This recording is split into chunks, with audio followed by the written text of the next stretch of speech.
The academia biotech industry interface is more important than ever as biomedical innovation continues to attain new heights, while the Trump administration moves to inject turbulence into business as usual across U.S. universities. Welcome to a special edition of the BioCentury This Week podcast.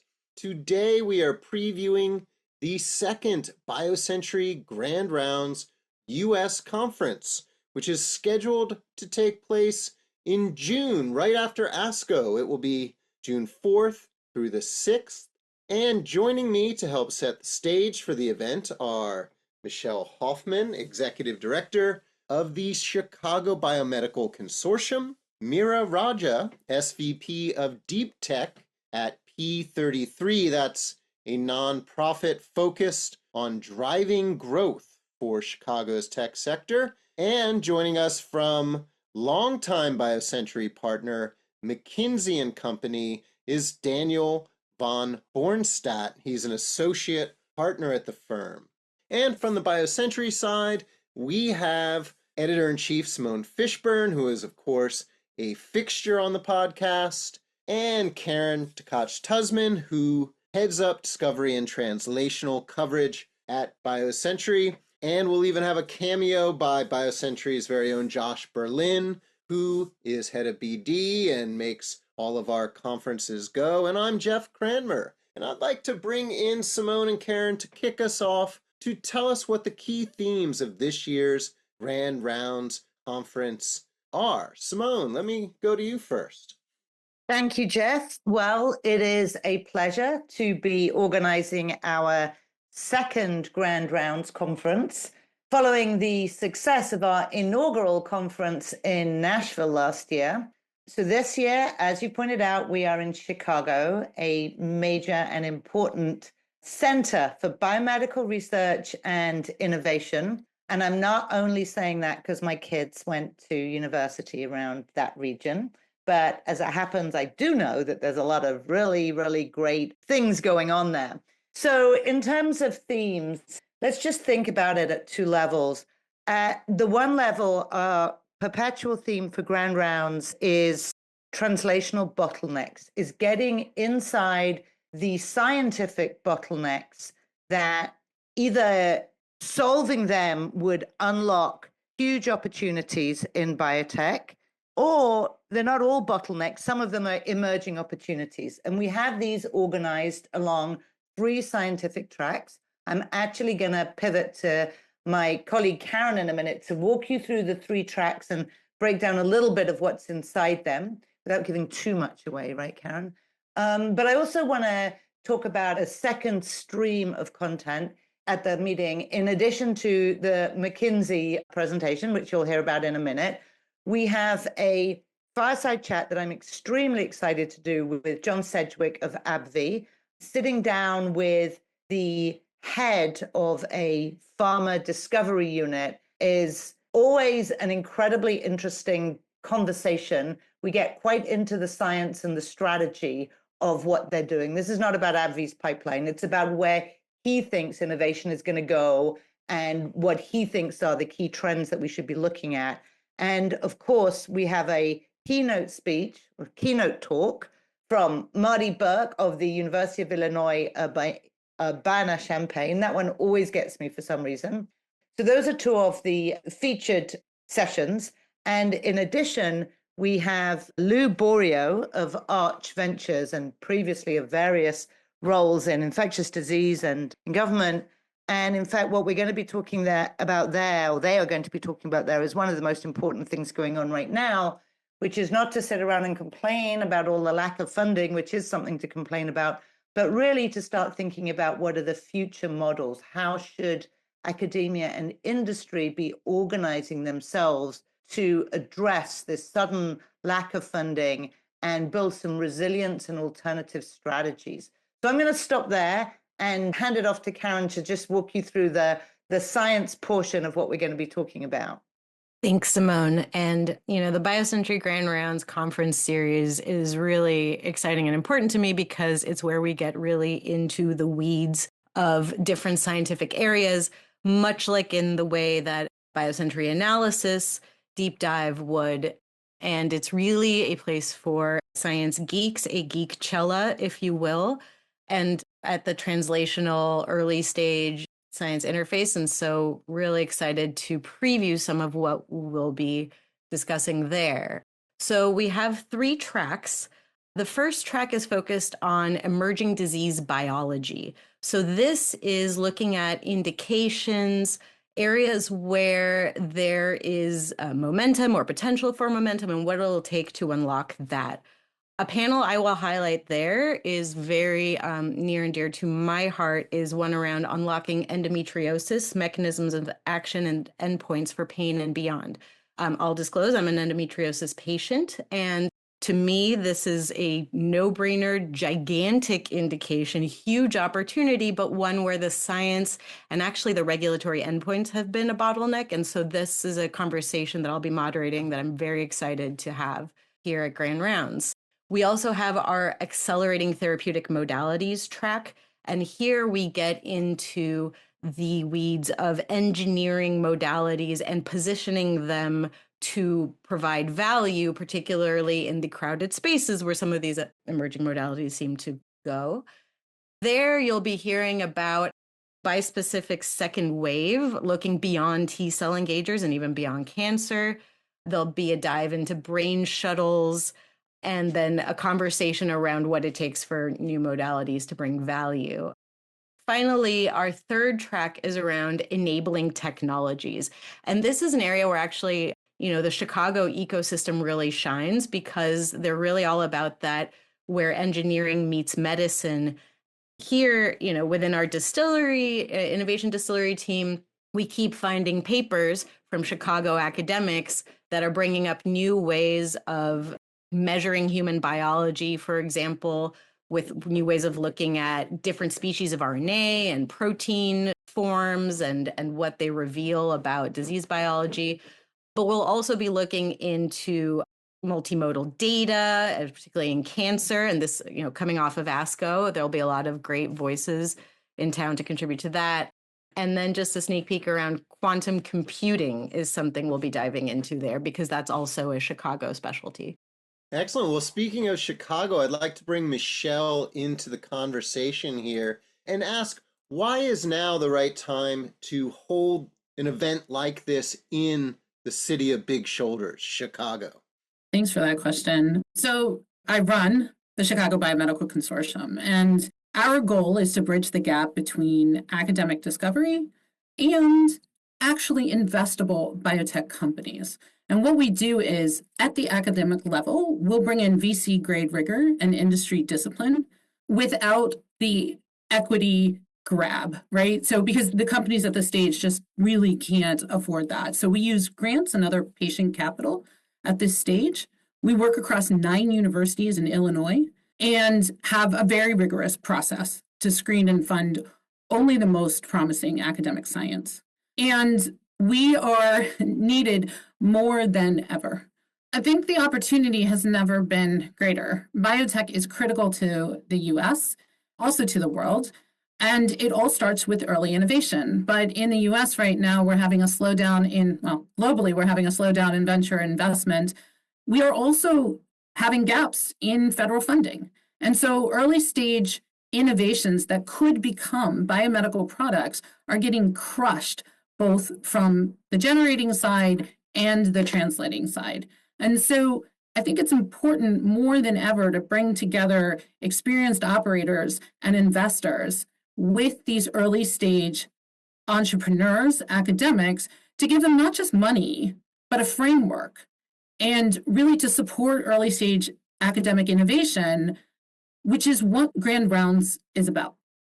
And Michelle, why Chicago now then? I think that first and foremost, as Karen said, we bring a very unique mindset to innovation. It's very engineering heavy. And I like to say, we don't just have wet labs, right? We have predictive models and automation, et cetera. And you can go through all of our flagship universities that have excellent scientists working on cell biology, immunobiology, et cetera. But then, you'll go to UIUC and find the Molecule Maker Lab, or Argonne, which has the Trillion Parameters Consortium and Exascale supercomputer open to biologists, right? Northwestern is a leader in microelectronics and also synthetic biology. What you're really seeing is a new way, or a different way, if you will, of thinking about innovation. And then the second reason is, so we talk a lot about Chicago, but we are interested in Illinois and honestly, the greater Midwest. And Chicago is a gateway to Midwestern innovation. The Midwest has a ton of IP and innovation, but we don't yet have mature networks to develop them. And the pandemic showed us that we don't have to build them from scratch, right? We can build a company in a distributed manner. And this is really important as we start to build biotechs in the new normal that are actually hybrid, right? So they're running lean, they're running virtually, and that's actually an advantage for a place like Chicago, where we can take some of our innovation and tap into experienced networks on the coast to build these kinds of hybrid companies that run lean. And that is vital in a time where capital is scarce. And I think Chicago could lead the way on a new type of company model. Excellent. And UIUC, there you go, Simone. It's very easy to say. It just sort of rolls off the tongue. Mira, let me bring you into the conversation now. Tell us a little bit about how things look in Chicago from where you sit. Yeah, absolutely. Thanks so much, Jeff. So I'm Mira Raj. I work for P33. We are an economic development nonprofit, and we're really looking at, as you mentioned, sort of inclusive growth in this tech space for our region. And I think the opportunity is so great right now. I'm going to double down on a couple of the things Michelle said and really reference sort of the breadth of what Karen set us up with, right? When Karen started talking about this, she didn't just talk about biotech, but she also talked about the different universities. She talked about the models in which we're working on, but then she also talked about quantum. And I think there's a lot of value in thinking about how we're bridging a lot of these pieces. And there's a lot of opportunity around this. Something Illinois in our region, like the Midwest region, whatever you want to call our region. Our region for a long time, I think a lot of Illinois, what we've been working on is building up a lot of the building blocks of these ecosystems. And when we think about what our bio strengths are, as an example, to just zoom in on a part of that, biotech is a piece of it, but we actually also have ag tech, and we have biofermentation, and we have manufacturing, and we have all these pieces that we've been building up. And one thing that we do so well, and organizations like mine do, and organizations like Michelle's do, is think about how to connect all of those pieces together. And I think right now, it's more important than ever as we think about how these systems connect to build something new moving forward. How can you use these advances in, molecular biology and genetics and AI engineering and automation, and like sort of usher in a new era where we can use this biotech for medicine or food or materials or industrial products, all of those different things. And being able to really bring those parts together shows the power of our ecosystem. And then can we activate those assets to really be able to drive bio to a space that's both regionally helpful, right? Of course, we care about regional economic development, but how are we driving the nation and the world? So it sounds like a lot of the pieces of the biotech ecosystem in Chicago are in place. Absolutely. I think we have been building the capabilities for discovery. Things like we have a Chan Zuckerberg BioHub here that has a number of our universities working together. We're thinking about development and what does the infrastructure for that look like. We have more shared lab spaces at Portal Innovations, larger spaces around the region, networks of these experts. Michelle went a little bit into that, some of the manufacturing spaces for biotech. So we have all of those components. The one other thing I would add that I think we do so well in the region is we do think about who are the other players in this. And so our local government is really bought into this. Our state cares a lot about this. Biotech is actually in their 5-year economic development plan, which is huge, right? Because if you think about how you're bringing all of these pieces here, how you're bringing new folks into the mix, how you're funding it, how you're building all of this up, you need some of that work, both from the scientists, the infrastructure builders, and the other ecosystem players who can help support it. Fabulous. Well, it sounds like Chicago is an excellent location for this. And this meeting coming right after ASCO all the more highlights kind of the prominence of what is going on in Chicagoland at this time of year. Now, one of the big perks of joining a BioCentury conference is our long-term partner, McKinsey, puts together a fabulous report, gives a presentation, and attendees of the conference get a sneak peek at this report. And of course, as investors know, getting information ahead of time is always a little bit helpful, gives you an edge. I'd like to bring in Daniel. Daniel, you are heading up this report, working on it with your colleagues at McKinsey. Can you give us a little bit of a sneak peek? Sure. Thanks, Jeff, and also thanks to the whole BioCentury team for our long-standing collaboration. Very grateful for that one. Maybe just starting with a couple of observations more generally on biopharma innovation the last decade. When we look at it, of course, enormously productive. That means CAR-T in oncology, now also in autoimmune. That means also abundance of new targets or the rise of new targets. Think about anti-amyloid, anti-tau, also GLP-1. Think about the reaction to COVID. But at the same time, we are seeing significant and always intensified crowding in these promising MOAs. We think about GLP-1, there are more than 100 assets right now in this one target alone, and that is all clinical development. We also see oncology, more than tripled competition in immunology in the most important MOAs, and this over the past 20 years. So what that means taken together, it's not only important for biotech and pharma companies to have the most compelling innovation, to be best in class or first in class. It is equally as important to have world-class, fastest, and also high-quality execution. And that is where our report this time will focus on. It's the importance of execution excellence. We looked a bit into our data, and it looks like the current baseline from getting from target identification all the way to first in human is roughly 5 to 7 years. Now, we have seen that can go much, much faster. Example is COVID. I mean, think the sequence of COVID released in Jan 2020, and it took 3, 4, 5 months to get in the first human being, and we had actual data from phase 1-2 as early as July and August 2020. Of course, not all drugs can be handled like a COVID vaccine, but what we have seen is a whole suite of levers to get that timeline down from, say, these 5 to 7 years, down 30, 40, 50%. And so we are thinking that is realistic. We have seen that in the real world. And in this report, we will give an idea of how this can be achieved. And maybe just giving 1 or 2 ideas, we'll unwrap more in the conference itself. The first one is simply process planning. Think about the in-life portion of toxicology. Right now, most companies plan like 90 days for it, but mostly it's done within 14 to 28 days. So why not just take the baseline at 28 days and take an outlier for longer so that individual interventions take 1-2 months, but this really overall reduces white space, sometimes by years.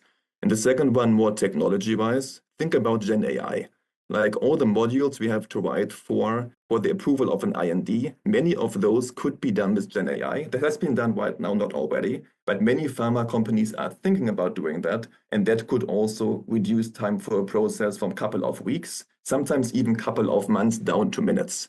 And so I think giving this idea of ultimately having the same transparency of data and also having the same rigor of process as we see evolving in clinical could really shave down timelines and help, of course, patients to get access to these treatments faster, and then also biotech and pharma companies to secure value. So maybe this is just an initial thought. We'll get to more when it comes later, but this is what mostly our talk will be about. Daniel, you talked a lot about timelines and accelerating innovation. I think a lot of what we will be talking about, and it certainly comes up in every AI conversation, but various other opportunities with the translational bottlenecks, is increasing shots on goal. So can you compare your thoughts about shots on goal versus shortening timelines for drug development, because they seem to be differently achievable, shall we say?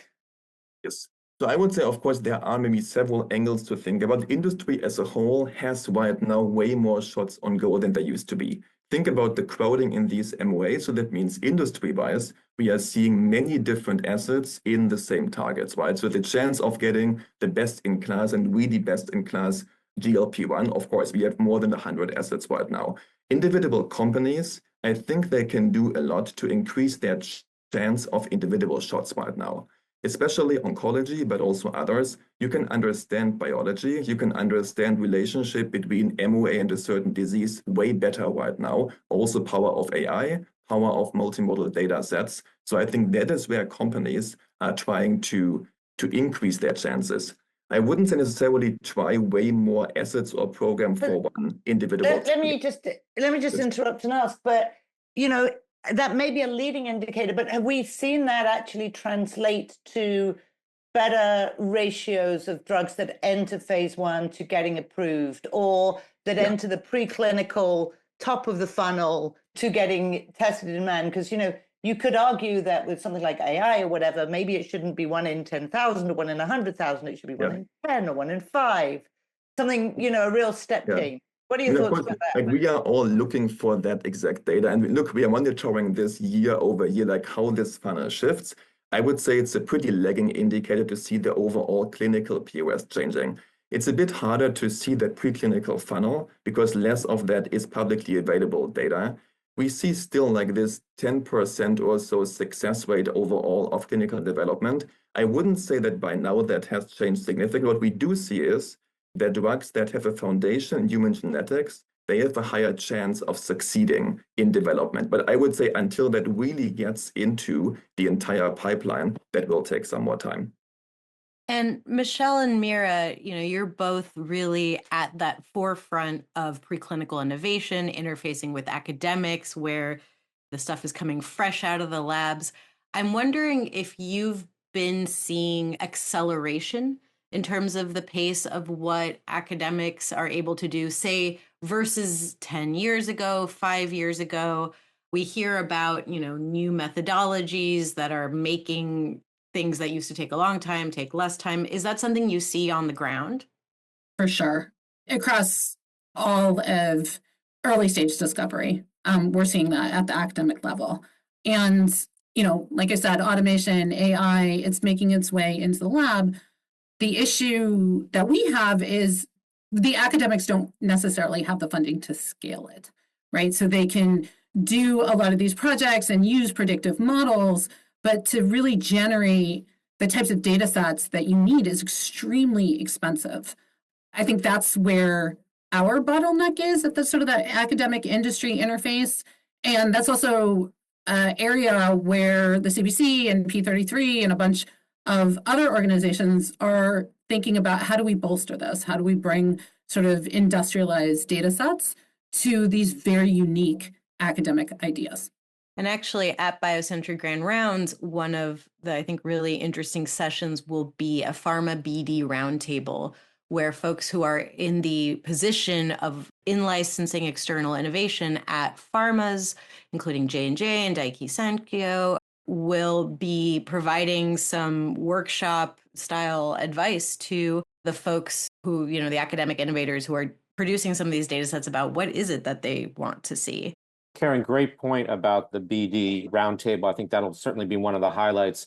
Another one we added this year that I think is going to be a really good session is our breakfast workshop on venture philanthropy and why arguably now it's more important than ever for early stage funding. So we'll have a panel of several in the venture philanthropy space talking about how essentially the academics can access their funding often as the first funding in the door. And they also bring a lot of other attributes in addition to the financing itself. So access to KOLs and patient groups and other ways to hopefully accelerate the projects into development. So I think that'll be a really, really good session on the morning of June 6th. Yeah, thanks for that, Josh. I'm curious, Daniel, Mira, are there any sessions that you're particularly interested in tuning into, or any speakers you're looking forward to hearing from? I can start quickly. We saw last year already featured a bit on women's health. So I think thinking this time there's a whole breakout session in endometriosis. Also, Karen mentioned this one. I think that is interesting for us to see these like underserved disease areas. What we're seeing across the industry is, again, crowding in the most exciting, most innovative areas right now, but also more and more expansion to white space. So I think seeing that at BioCentury is pretty exciting, and we'll definitely tune in for those ones. Yeah, and I think there's such a richness of what you all are bringing here. can't pick just one, but I'm going to because I think this is a short podcast and I can't talk about all of them. But I would say I'm really excited about the quantum one. I think, again, sort of going back to what we started the session talking about, I'm just really excited on how you can move the needle in biotech by interfacing with other subject areas and other sectors. And I think quantum is a really, really interesting example of that. So I'm very excited for that one. Excellent. And for my part, I'd like to just mention that we are going to have a great group of presenting companies at the event. And some of our colleagues that we're working with in Chicago are busy nominating companies that they think would be great additions to the program. We're looking for pre-seed companies, seed companies, Series A companies working on cutting edge innovation. And we would welcome them to raise their hand and let us know if they're interested in presenting at the Chicago Grand Rounds in early June, or as maybe Josh can give a little teaser on, the inaugural Grand Rounds Europe, which will be in September. Josh, a little bit on that? Yeah, that's right, Jeff. So we will have a second edition of Grand Rounds this year, our first edition in Europe, and that'll be in Cambridge, UK. September 17 to 19.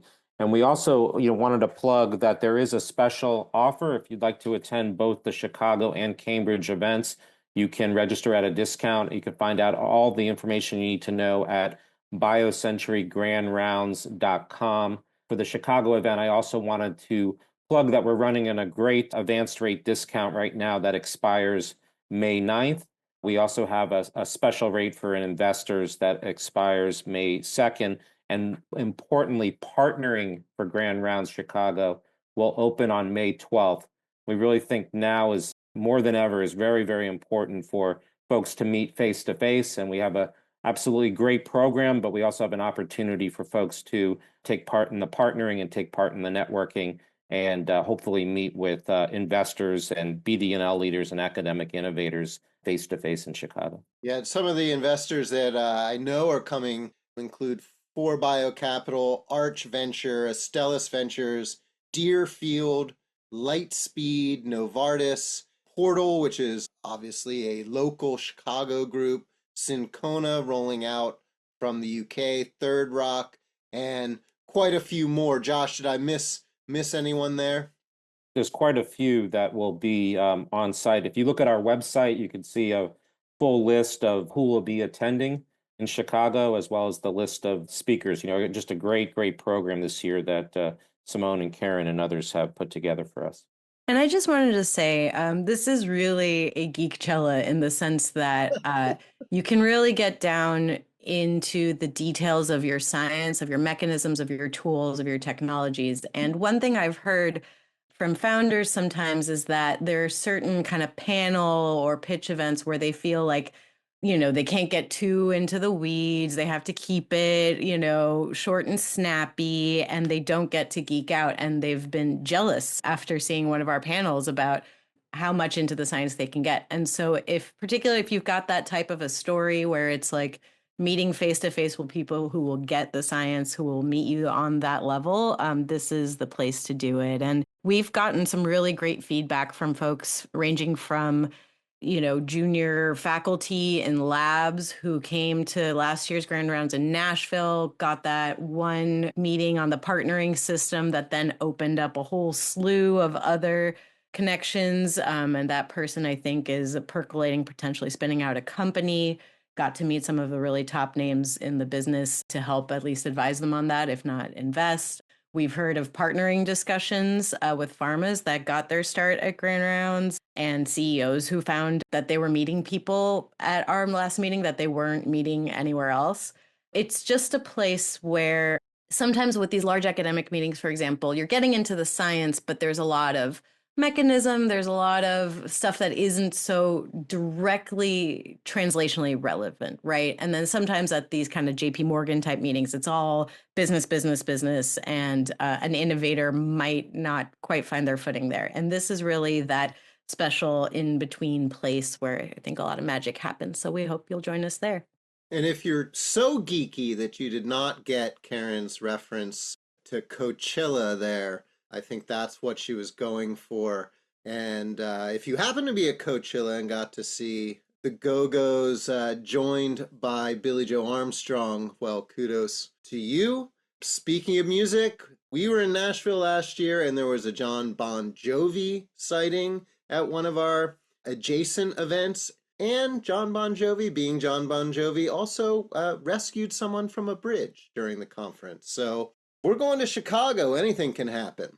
Well, that is a wrap for this podcast. I appreciate Michelle, Daniel, and Mira joining us, helping us with the event. Karen, Simone, as always, appreciate your insights. And Josh, what can I say? Well, I'll say it to you privately, perhaps. Kendall Square Orchestra, always in my good book. They provide the music for BioCentury this week. The group connects science and technology professionals and other members of the greater Boston community to collaborate, innovate, and inspire through music, there's that M word again, while supporting causes related to healthcare and education.